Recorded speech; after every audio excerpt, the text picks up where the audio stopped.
오늘 어떤 말씀을 전할까 하다가 특별히 이제 오늘 도일국도 가정에 대한 거잖아요. 특별히 코로나 때문에 집에 모여 있다 보니까 이게 서로 말로 상처도 많이 주고 그런 일이 생기고 있겠죠, 당연히. 그래서 오늘은 가정을 세우는 언어, 말에 대한 말씀을 좀 나누려고 합니다. 이 세상에 이 말을 하는 존재는 사람밖에 없어요. 강아지도 말하는 것처럼 맨날 같이 있다 보면 느껴질지 모르겠지만 강아지가 우리가 들어갔더니 잘 다녀왔느냐, 얼굴을 보니까 좀 기분이 별론 것 같다, 요즘에 코로나 때문에 영상 예배만 드리니까 영적으로 좀 공허해지지 않냐, 이런 식으로 강아지가 말을 건다면 세상이 그야말로 이제 개벽이 일어나겠죠. 말을 하는 존재는 사람밖에 없어요. 근데 도대체 인간은 어떻게 말을 하게 됐는가에 대해서 진화론자 있죠. 진화론자들은 어느 날 인간에게 이 말을 못했던 초기의 인류에게 갑자기 인지혁명이라고 하는 게 생겼대요. 우연히. 그래가지고 말을 하게 됐다는 거예요. 그래서 인간이 참 연약하대요. 그 생태계에 먹이사슬의 그 힘 있잖아요. 이 힘을 만점을 5점으로 하면은 인간은 2.2, 1점이라고 합니다. 그게 멸치 정도의 힘이래요. 근데 그 정도밖에 안 되는 인간이 어떻게 먹이사슬의 제일 꼭대기에 있느냐? 언어 때문이라는 거예요. 이 말은 참 공감해요. 언어 때문에 사람은, 동물들은 많이 모여야 침팬지 수십 마리 이렇게 집단을 이루지만 인간은 언어를 통해서 수천, 수만 이렇게 국가를 이루어서 힘을 결집할 수 있기 때문에 인간은 이 언어 때문에 그렇게 강력해졌다는 거예요. 근데 저는 이 언어의 이 능력을 잘 봤다고 생각합니다. 그러나 이 언어가 어떤 우연한 진화의 단계 속에 인지혁명으로 생겼다, 이런 얘기를 또 자기들끼리 서로 주고받고 또 이렇게 인용하고 이런 책들을 보면 이게 진화론이 과학이 아니고 종교구나, 이런 생각을 떨칠 수가 없어요. 여러분, 성경은 말이 언제부터 시작됐다고 얘기할까요? 태초에 말씀이 계시니라. 그 말씀이 곧 하나님이시다. 말은 하나님이 말씀하시는 분이었어요. 거기서부터 말이 있고 그 하나님께서 자신의 형상으로 인간을 만드셨죠. 그 하나님의 형상의 한 부분이 바로 말이에요. 그래서 우리가 말을 하는 것은 하나님을 닮은 모습이고, 이 말은 하나님의 신적인 능력의 한 부분인 거예요. 히브리어에는 이 히브리어로 말이라고 하는 이 다바르라고 하는 단어는 사건, 행동이라는 의미를 가지고 있어요. 그 말이 곧 행동이고 사건이라고 하는 겁니다. 그래서 하나님께서는 말씀하니까 천지가 창조가 된 것이죠. 이것처럼 하나님이 우리에게 주신 이 말은 말 자체가 사건이고 행동인 것이에요. 그래서 오늘 우리가 읽은 성경의 잠언 18장 20절 말씀을 다 같이 읽어봅니다. 시작. 입에서 나오는 배부르게 되나니 곧 그의 입술에서 나는 것으로 말미암아 만족하게 되느니라. 그 입에서 열매가 나온다고 합니다.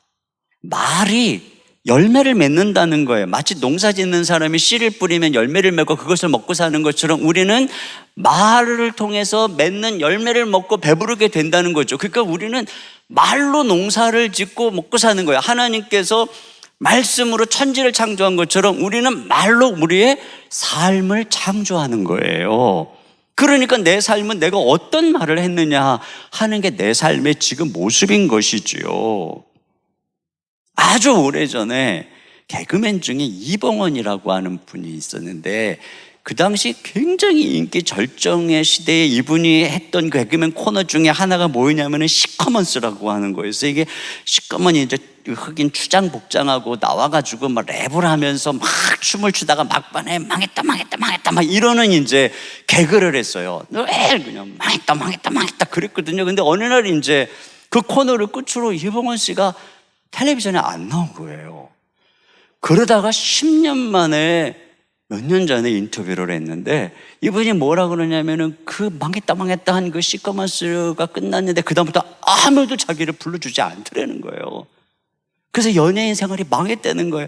그래갖고 할 수가 없어서 예식장을 했대요. 근데 예식장이 쫄딱 망했대요. 그거 안 돼가지고 그 다음에는 연기학원을 차렸대요. 근데 연기학원이 쫄딱 망했다는 거예요. 그러니까 맨날 망했다 하니까 말이 나가서 망하는 열매를 거두다라는 것이죠. 여러분, 오늘 21절 상반절에 보니까 죽고 사는 것이 혀의 힘에 달렸나니 이렇게 말하고 있어요. 그러니까 이 말에 죽느냐 사느냐 망하느냐 흥하느냐가 결정이 되는 것입니다. 미국의 한 컨설팅 회사에서 연구를 했는데 미국의 이제 사원수 100명 이상의 기업들을 쭉 조사를 했더니 이 의사소통의 문제, 즉 이 말의 문제로 인해서 낭비되는 돈이 한 해에 41조 9천억 원이래요. 미국 소비자들이 가전제품을 이제 반품을 하잖아요. 그런데 반품하는 이유 중에 분명하지 못한 제품 설명서 때문에, 즉 이 말의 문제 때문에 반품하는 것만 연간 13조 5천억 원어치를 반품을 한다는 것입니다. 그러니까 말의 문제죠. 성경의 바벨탑 아시죠? 이게 언어가 하나니까 바벨탑을 짓는데 하나님이 야 우리도 금지하지 못하겠구나 하고 어마어마한 능력을 발휘했어요. 그래서 하나님이 언어의 문제, 언어를 혼잡게 버렸어요. 그러니까 말의 문제가 생기니까 바벨탑이 무너지고 다 흩어져 버렸다는 거죠. 그러니까 이 말에 의해서 사느냐 죽느냐 흥하느냐 망하느냐가 결정이 되더라고 하는 겁니다. 인간이라고 그랬을 때 사람 인자 사이 간자죠. 그러니까 인간은 사람 사이에서 살아가는 존재, 사회적인 존재예요.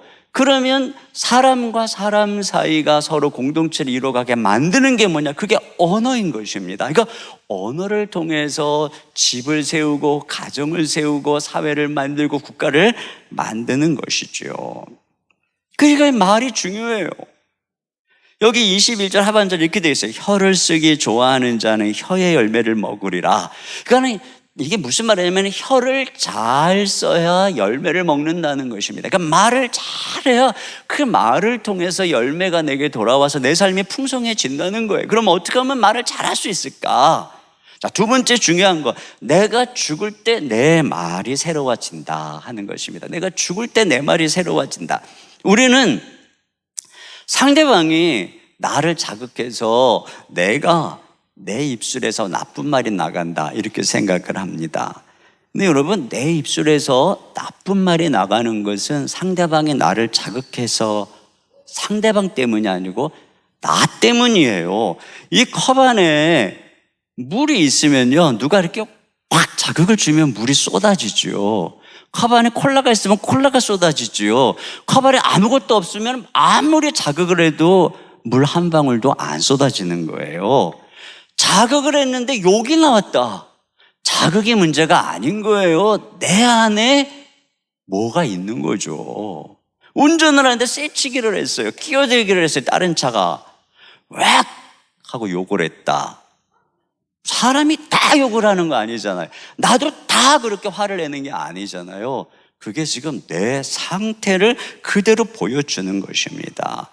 내 입술에서 나쁜 말이 나가는 것은 그 사람 때문이 아니라 내가 죄인이기 때문에, 내 입술에서 이 죄, 이 악의 말이 나가는 것은 내가 죄인인 것을 보여주기 때문에 그렇죠. 이 혀에서 용가리처럼 와 불이 나가는 이유가 뭘까요? 이 야고보서 3장 6절 우리 다 같이 한번 읽어보겠습니다. 시작. 혀는 곧 불이요 불의의 세계라. 혀는 우리 지체 중에서 온몸을 더럽히고 삶의 수레바퀴를 불사르나니 그 사르는 것이 지옥불에서 나느니라. 네, 혀에서 이 불이 나가는 게 이게 어디서부터? 지옥 흙불에서부터 이 혀가 지옥에 연결되어 있어요. 이게 무슨 얘기냐면 우리 인간이 타락해서 그만큼 혀에서 악한 것들이 나간다는 것입니다. 그러니까 하나님께서 우리 인간에게만 고유한 이 말을 주셨는데 우리가 인간이 타락을 해서 말이 사람을 파괴하는 그러한 존재가 됐다는 거예요. 그런데 더 큰 문제는 뭐냐면 이 혀를 길들일 수가 없다는 거예요. 자, 3장 8절도 같이 읽어봅니다. 시작. 혀는 능히 길들일 사람이 없나니 쉬지 아니하는 악이요 죽이는 독이 가득한 것이다. 내가 아무리 말 잘하는 훈련을 받고 내가 이제부터 말을 잘해야 되겠다라고 결심을 해도 뭔가 기분 나쁜 일이 생기거나 누가 나한테 뭐 화가 나게 한다거나 그러면은 막 소리를 지르는 거예요. 이게 무슨 얘기냐? 우리가 이 혀를 내가 길들일 수 없다는 건 타락한 인간이 절대로 교육과 훈련에 의해서 하나님 앞에 선한 사람이 될 수 없다는 거예요. 그래서 하나님이 어떻게 하셨느냐? 하나님의 방법이 뭐냐?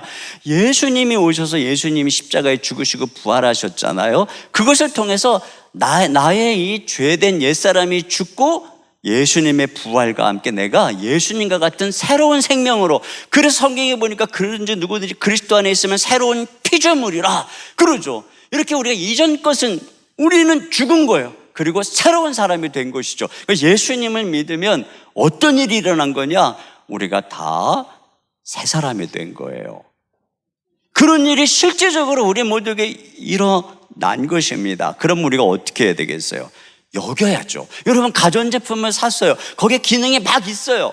근데 그 기능을 내가 딱 써야 그 기능을 경험하는 거죠. 마찬가지예요. 나의 죄된 사람은 죽었고 나는 새로운 사람이다. 이것을 내가 언제 경험할 수 있을까요? 사용해야죠. 사용하는 게 뭐예요? 여기는 거예요. 죄인으로서 나는 죽었다. 운전하는데 탁 끼어들었다. 화가 나가지고 한마디 욕을 딱 하려고 하는데 그 순간 사용해야죠. 이런 나는 예수님의 십자가에서 죽었다. 나는 새로운 사람이다. 이렇게 여기는 순간에 나에게 실제 일어난 일이기 때문에 이게 효력을 발휘하는 거예요. 작동을 하기 시작하는 것이죠. 이렇게 여기는 거, 이게 뭐냐? 이게 죽는 거예요. 우리가 날마다 죽는 게 다른 게 아니에요. 이렇게 나는 죄에 대해서는 죽은 존재로, 하나님에 대해서는 살아있는 존재로 날마다 여기는 것, 그게 중요한 거죠. 집에서 막 엄마들 삼시세끼 하는데 그 전에도 열받는데 말이죠. 아이가 말도 안 듣고 막 문제만 일으키고 치우지도 않고, 그러면 엄마가 막 지치고 피곤하면 어때? 입에서 막 화가 막 나고 열이 막 올라가가지고 내면에서부터 그 말이 막 이 불의 온도가 막 이글이글 다 올라가고 쏟아내면 용가리처럼 불이 막 나가려고 할 때, 그때 어떻게 여기는 거죠. 아, 이건 내가 아니다. 이런 나의 옛사람은 죽었다. 나는 하나님의 새로운 사람이다. 이렇게 여길 때 실제적으로 십자가의 능력이 내게 나타나기 시작하는 거예요. 어떤 아이가 일기장에다가 이렇게 썼어요. 엄마가 없으면 살 수 없다. 그런데 우리 엄마의 입은 없으면 좋겠다. 이렇게 썼대요. 근데 이 심정 이해해요. 엄마는 좋은데 그 엄마의 끊임없는 잔소리로 너무너무 힘들어요. 그런데 이 소원이, 이 아이들의 이 소원이 예수님 안에서 이루어진 거예요. 예수 믿는 엄마는 이 입이 죽은 거예요. 이 입이 죽은 거예요. 자, 이렇게 여겨야 되는 것입니다. 자, 근데 이렇게 여길 때 중요한 게 뭐냐면 내 마음과 기분이 어떻든 여겨야 되는 거예요. 내가 이렇게 죄에 대해서 죽었고 하나님에 대해서 살아있는 새로운 피조물이라고 여긴다 해도 부글부글 끓던 마음이 순간 천사처럼 바뀌는 게 아닙니다. 바뀔 수도 있지만 안 그럴 수도 있습니다. 근데 중요한 거는 내 마음이 어떻든지 기분이 어떻든지 상관없이 죽었다고 생각하고 그거 무시하고 말하는 거예요. 이게 중요해요. 내 마음의 상태와 상관없이 내가 말을 하는 게 중요해요. 내 마음 감정과 경쟁에서 말이 이기는 게 중요한 거예요. 여러분, 우리가 거듭났지만 여전히 죄인된 옛사람의 습성이 남아있기 때문에 이 마음이 부글부글 끓어오르고 나쁜 생각이 막 지나가고 그럴 수 있어요. 근데 하나님은 그런 거 신경 안 써요. 그래서 네가 그 옛사람과 싸워서 어떻게 말했느냐, 이것만 주님이 보시는 거예요. 여러분, 이게 정말 중요해요. 내가 속으로 짜증이 나도, 막 기분이 나빠도, 그 사람이 미워도, 그게 중요한 게 아니에요. 그런데 내가 그것과 싸워서 이겨서 어떻게 말하느냐, 그리고 그 말이 나가서 내 삶을 창조하는 것입니다. 그러니까 중요한 게 뭐예요? 말을 잘하면 돼요. 더 정렬하게 얘기하면 말만 잘하면 돼요. 말만 잘하면 돼요. 밤새 회사에 막 어떤 직장 동료, 상사 너무너무 화가 나갖고 막 너무 미워서 막 몇 번씩 막 죽였어요. 다음 날 딱 그 상사 만나서 어떻게 말만 잘하면 돼요. 내 마음에 어떻든 간에 그걸 누르고 말만 잘하면 돼요. 그러니까 말이 나가서 일하는 거예요. 내 마음 몰라요. 말한 것만 알아요. 어떤 사람은 난 그렇게 못 살아요. 나는 내 마음의 감정에 솔직할래요. 여러분, 이거는 내가 어른이 아니라 애들처럼 살겠다는 거예요.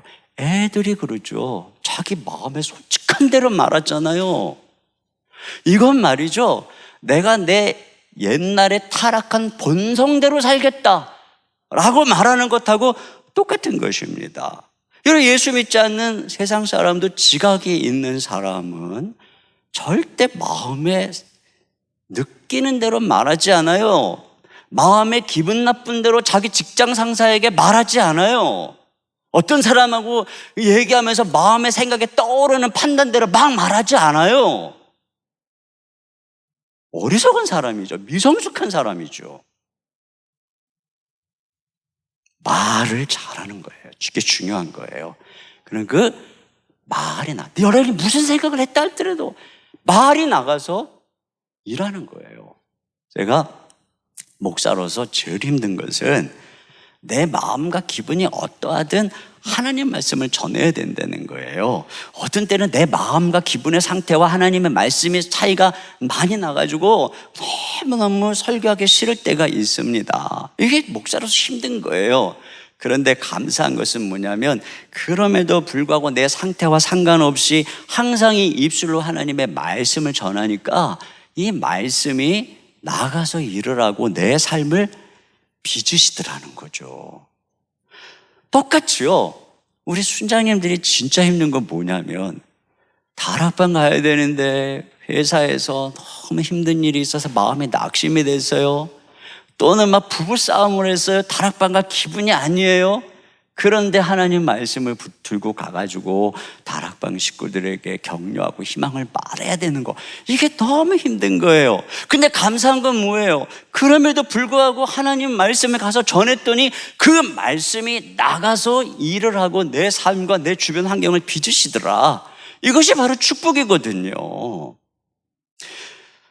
우리가 우리의 삶을 만드는 것은 바로 말이에요. 내가 예수님을 믿고 거듭났어도 내 삶이 바뀌길 원한다면 말이 바뀌어야 돼요.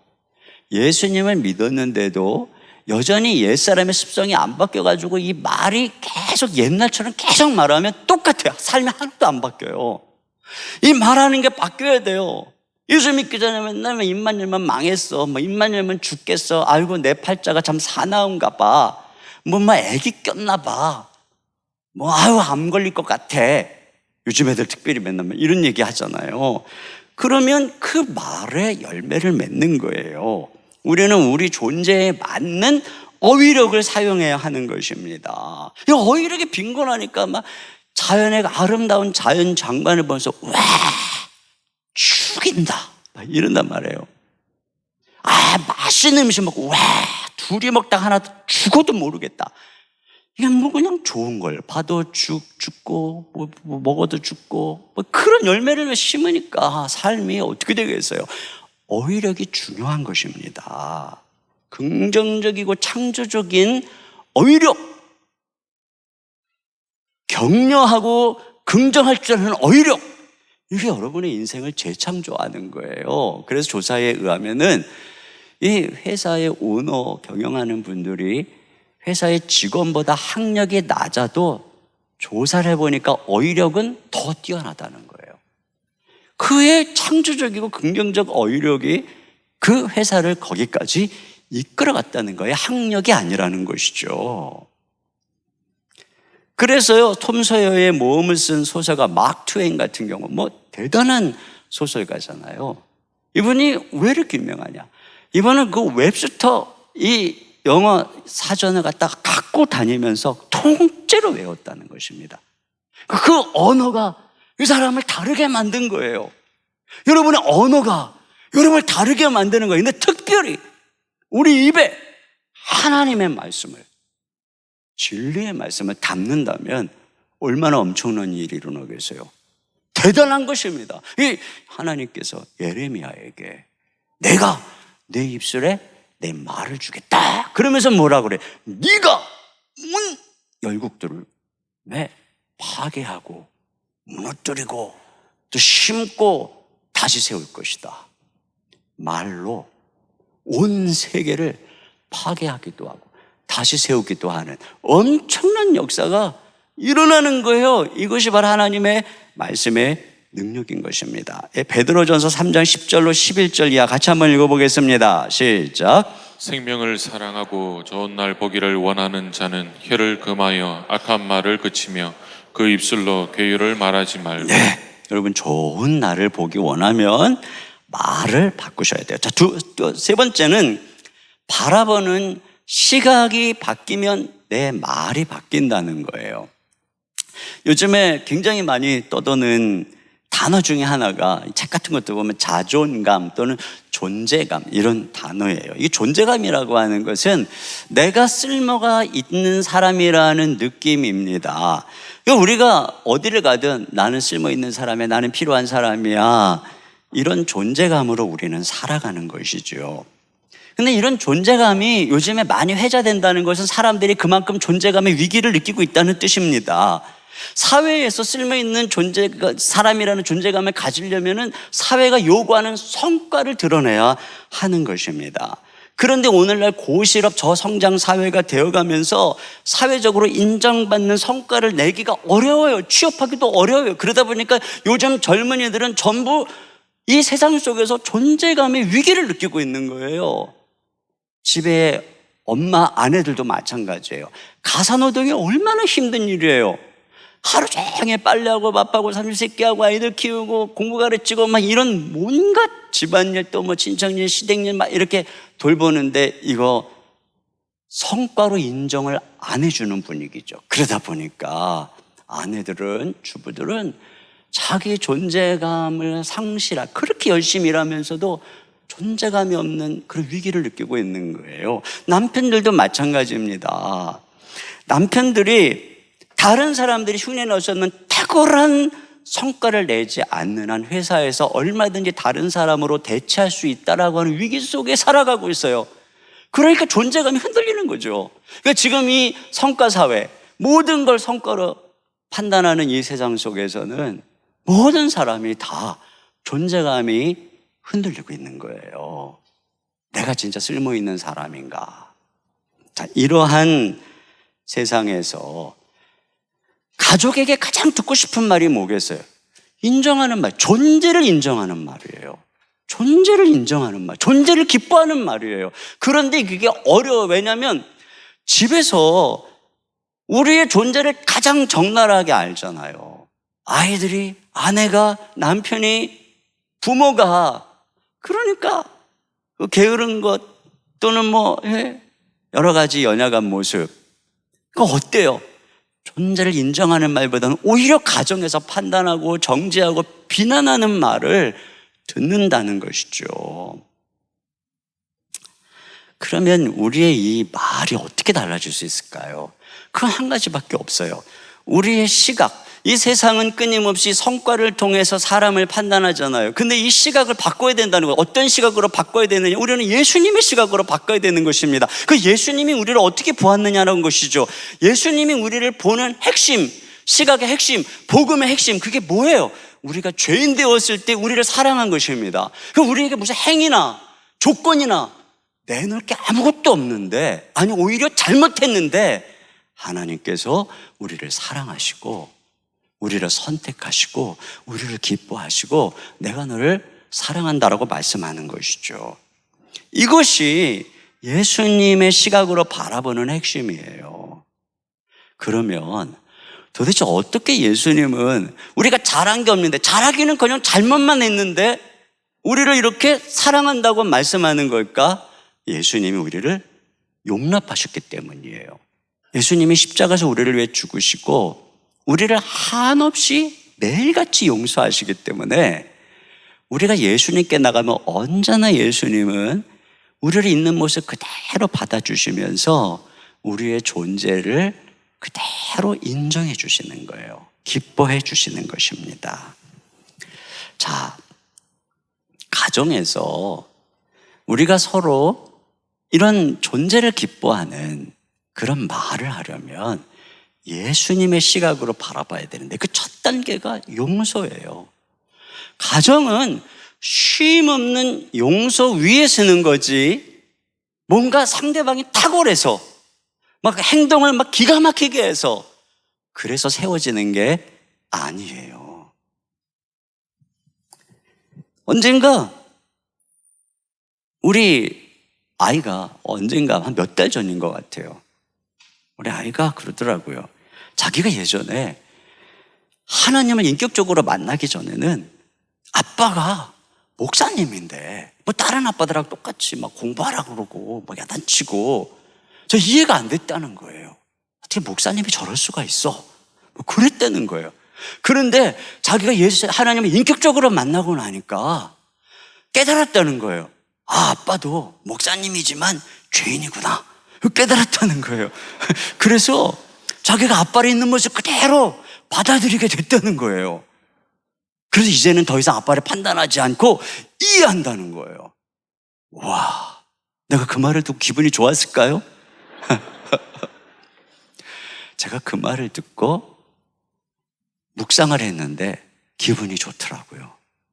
왜냐면요, 진짜 우리 아이가 아빠는 이것 훌륭하고 저것 훌륭하고 나한테 이렇게 잘해줘서 나는 진짜 아빠가 너무 좋아, 이렇게 인정을 했다면 제가 그 아이에게 잘못할 때 아이는 곧 실망할 거예요.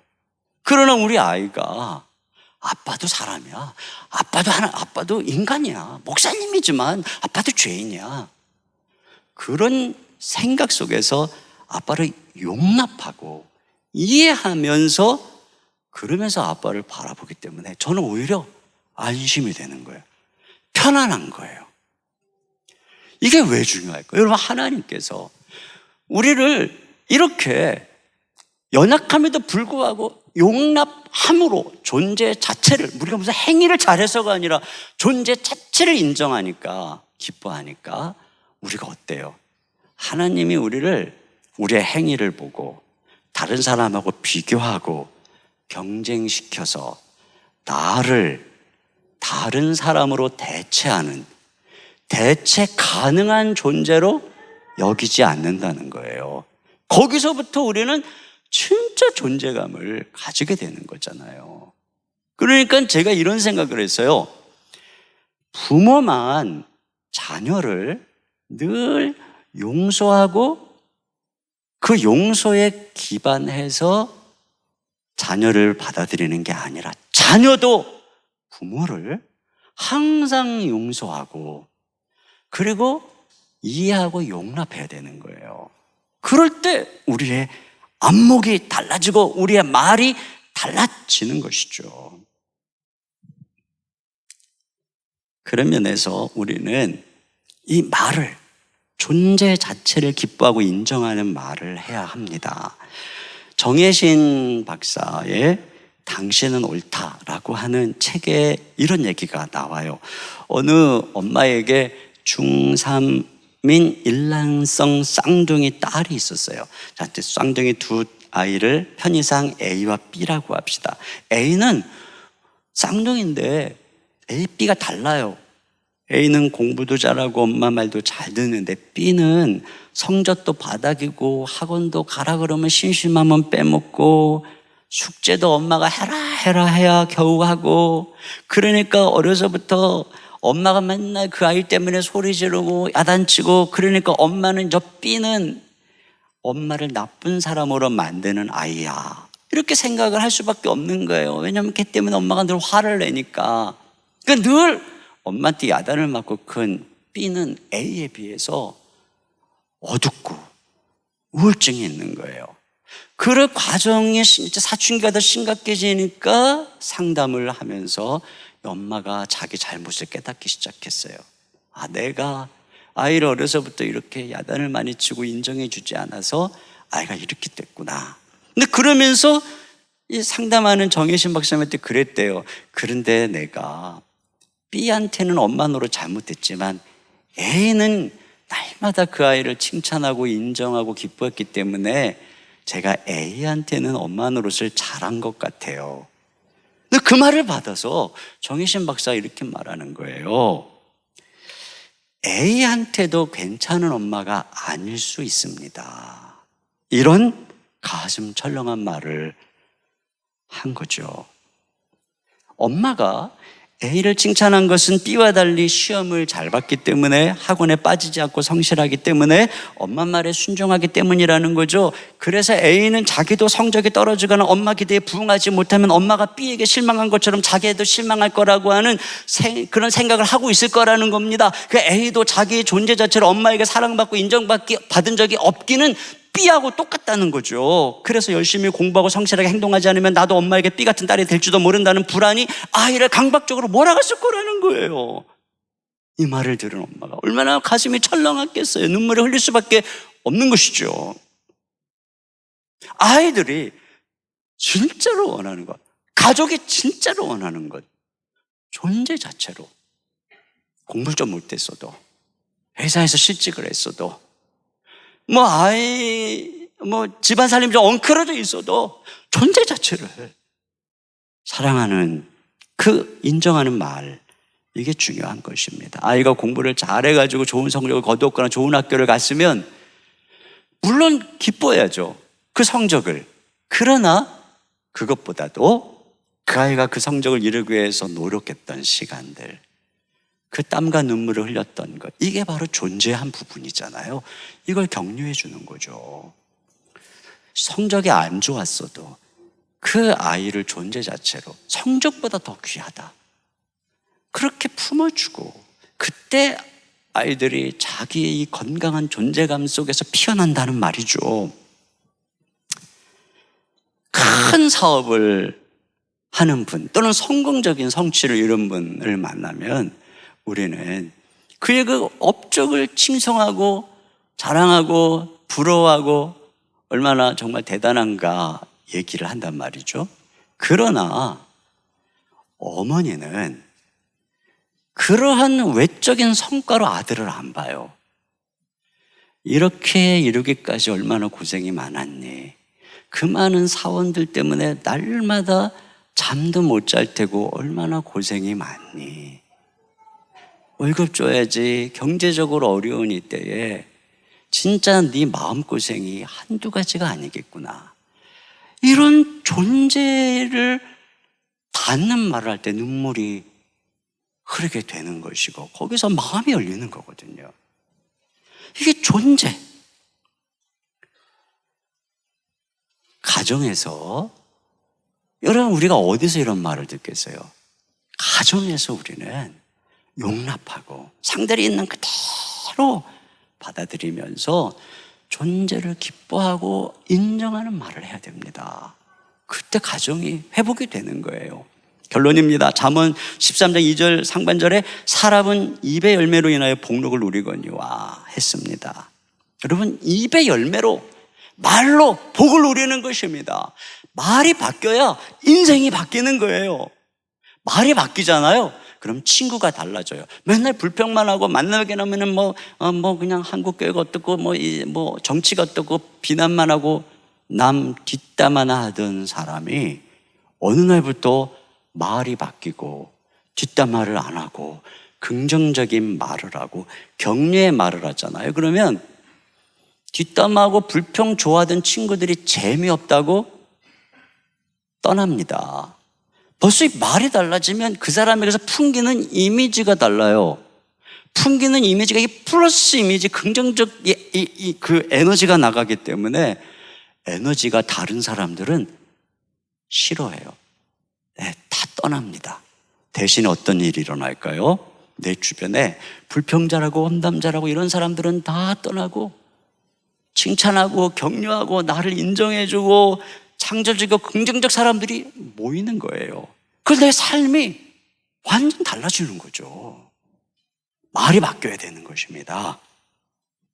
저는 17년 동안 우리 더 사랑해가 여기까지 어떻게 왔나 생각해보면 참 나같이 부족하고 연약한 사람을 통해 하나님은 어떻게 이루셨을까 생각해보면 오늘 이 말씀 묵상하면 한 가지예요. 늘 하나님의 말씀을 전하고 내 기분이 어떻든 화가 나든 상관없이 입에 재갈을 물리고 하나님이 말씀하라고 하는 말씀을 하려고 노력하고, 저만 그랬나요? 제자 훈련 받고 평신도 지도자들이 성숙하면서 끊임없이 하나님의 말씀을 가지고 함께 섬기고, 그러다 보니까 말씀이 나가서 일한 거예요. 그 말씀이 오늘 여기까지 우리를 인도한 것입니다. 마찬가지예요. 우리의 가정, 우리의 직장, 우리의 삶, 우리가 이 말로 세워야 됩니다. 말로 아름다운 가정을 세워갈 수 있기를 주님의 이름으로 축원합니다. 우리 시간에 같이 찬양 함께 드리죠. 나의 입술의 모든 말과 나의 마음의 묵상이 주께 연락되기를 원하네. 내 입술의 모든 말이 다 주님이 기뻐하는 그런 말씀이 될 수 있도록, 그리고 내가 마음에 묵상하는 것들이 항상 하나님이 기뻐하는 하나님의 말씀을, 진리를 묵상할 수 있도록, 이런 기도하는 마음으로 이 찬양을 같이 드리도록 하겠습니다. 나의 입술의 모든 말과 나의 마음의 묵상이 주께 연락되기를 원하네. 생명이 되신 주 반석이 되신 주 나의 입술의 모든 말과 나의 마음의 묵상이 주께 연락되기를 원하네. 다시 한 번 더 하면 나의 입술의 모든 말, 우리 가슴을 손으로 얹고 찬양합니다. 나의 입술의 모든 말과 나의 마음의 묵상이 주께 연락되기를 원하네. 우리 두 손 들고 주를 끌려드립니다. 소망이 되신 주, 소망이 되신 주 능력이 되신 주 나의 입술의 모든 말과 나의 마음의 묵상이 주께 연락되기를 원하네. 이 시간에 같이 기도하겠습니다.